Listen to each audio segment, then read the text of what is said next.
Paul Garcia, ang Ginebra rookie, may pasilip sa ginagawang pagpapakondisyon. Ito na nga ba ang paghahanda niya para sa Season 50 ng PBA? At Coach Tim and Gilas Pilipinas nag-umpisa na ng training camp at dumayo sa Pampanga. So yan ang ating mga tatalakayin.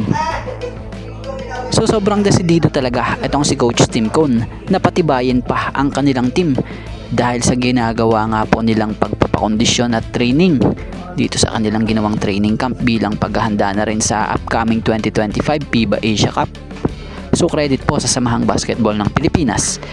Pati nga sa mga nilabas nilang latest pictures, ilang ini-update kapansin-pansin na pinangungunahan nitong si Coach Tim Cone ang koponan ng Gilas Pilipinas dito sa kanilang film session na siyang parte ng kanilang training camp na ginaganap sa Pampanga.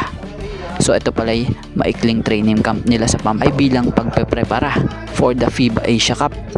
Kung tutuusin, maganda yung ginagawa nilang ganito dahil doon pa lang sa film session makakakita na nga sila ng pwede nilang maging advantage sa mga teams na makakaharap nila o makakalaban.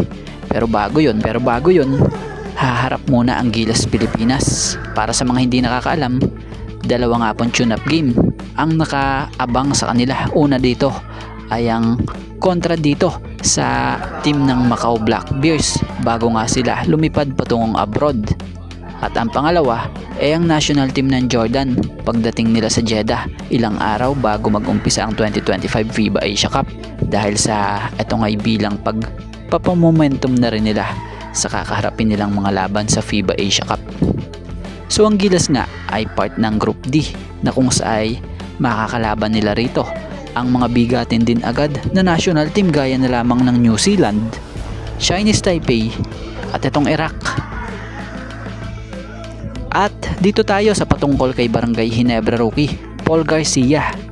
So naglabas na nga po ng footage ang nasabing Barangay Ginebra rookie sa kanyang social media account na nagpapakitang patuloy siyang nagpapakondisyon dahil kahit na nga off season ng liga ito'y hindi nagpapabaya para sa kondisyon niya.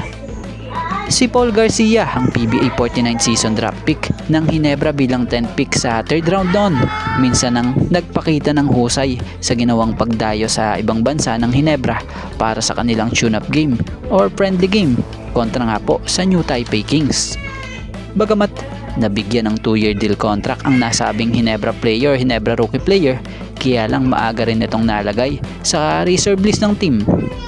Pero ang kagandahan, kahit na practice player siya at nasa reserve list, tuloy ang pag-grind niya magpahanggang ngayon. Kita naman na hindi ito nagpapabaya kahit na hindi ito napaglalaro sa PBA. Kumbaga, tuloy lang siya at kapansin-pansin din na di nawawala sa kanya ang pagka-athletic sa game niya. Kung ano siya noon,